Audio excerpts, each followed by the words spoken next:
நான் உங்க சுஜி. இன்னைக்கு சுஜிஸ் கிச்சன்ல ரொம்பவே ஸ்பெஷலான ஒரு ஸ்நாக் ரெசிபி பார்ப்போங்க. யூஸ்வலா நம்ம செய்யற கடலை பக்கோடா ரெசிபி இன்னைக்கு எப்படி செய்யறது பார்க்கலாம். என்னோட ஸ்டைல்ல இந்த கடலை பக்கோடா ரெசிபி எவ்வளவு ஈஸியா செய்யறோம்னு பார்க்கலாம் வாங்க. இந்த சூப்பரான கடலை பக்கோடா செய்யறதுக்கு முதல்ல நம்ம கடலை மாவு நல்லா ஃப்ரெஷ்ஷாக எடுத்துக்கலாம். கடலை மாவு 1.5 கப் எடுத்துக்கலாம். அதுக்கு 1/2 கப் அளவுக்கு அரிசி மாவு எடுத்துக்கலாம். எப்போவுமே இந்த மாதிரி ஸ்நாக்ஸ் செய்யும்போது மாவு வெரைட்டி ரொம்ப ஃப்ரெஷ்ஷாகவே இருக்கணும். அதனால் புதுசாக வீட்டில் அரைச்ச மாவோ இல்லை நீங்கள் வாங்கின மாவோ ஆட் பண்ணிக்கோங்க. அது கூடவே ஒரு 1/2 டீஸ்பூன் அளவுக்கு மிளகாத்தூள் காரத்துக்கு சேர்த்துருக்கேன். உங்களுக்கு எந்த அளவுக்கு காரம் தேவையோ அந்த அளவுக்கு சேர்த்துக்குங்க. 1 டீஸ்பூன் அளவுக்கு இஞ்சி பூண்டு பேஸ்ட்டு, 1 டீஸ்பூன் அளவுக்கு உப்பு சேர்த்துருக்கேன்.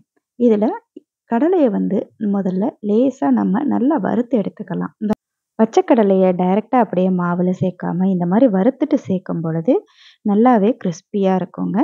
ஒரு 1/4 டீஸ்பூன் அளவுக்கு பெருங்காயத்தூள் சேர்த்துக்குங்க. நான் இன்றைக்கி கட்டி பெருங்காயம் சேர்க்கறதுனால அதை நான் கொஞ்சமாக சுடு தண்ணியில் கலந்து விட்டுட்டு அந்த தண்ணியை மட்டும் சேர்த்துக்கிறேன். அப்புறம் கொஞ்சமாக கருவேப்பிலை சேர்த்துக்கிட்டேன். பேக்கிங் சோடா பிஞ்சு சேர்த்துக்குங்க.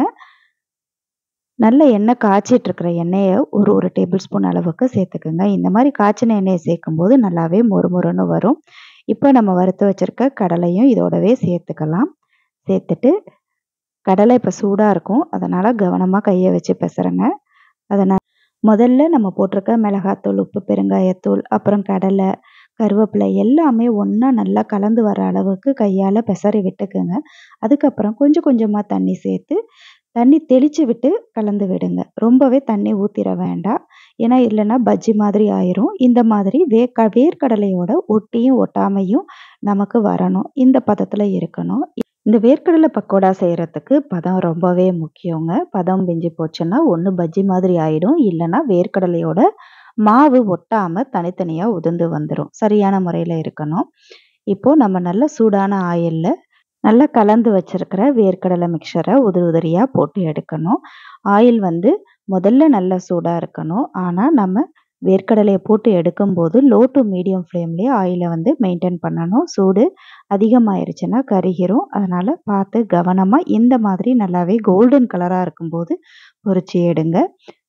வேர்க்கடலையை இன்னமும் நல்லாவே ருசியாக்கிறதுக்கு ஒரு கைப்பிடி கருவேப்பிலை, நல்லா இடித்த பூண்டு எல்லாத்தையும் எண்ணெயில் போட்டு பொரிச்சு எடுத்துக்கலாம். நான் இன்னைக்கு பச்சை மிளகாவும் சூடாக சாப்பிட்றதுனால கொஞ்சமாக பொரிச்சு எடுத்துருக்கிறேன். நம்ம ஸ்டோர் பண்ணி வைக்கிறதா இருந்தால் பச்சை மிளகாயை அதில் சேர்க்காதீங்க.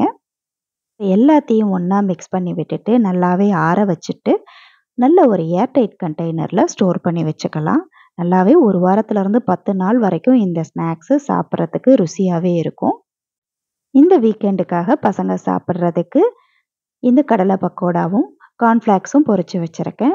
ரெண்டுத்தையுமே நல்ல ஏர்டைட் கண்டெய்னரில் போட்டு வச்சா நல்ல ஃப்ரெஷ்னஸோடு இருக்கும். சாப்பிடவும் ரொம்பவே ருசியாக இருக்கும்.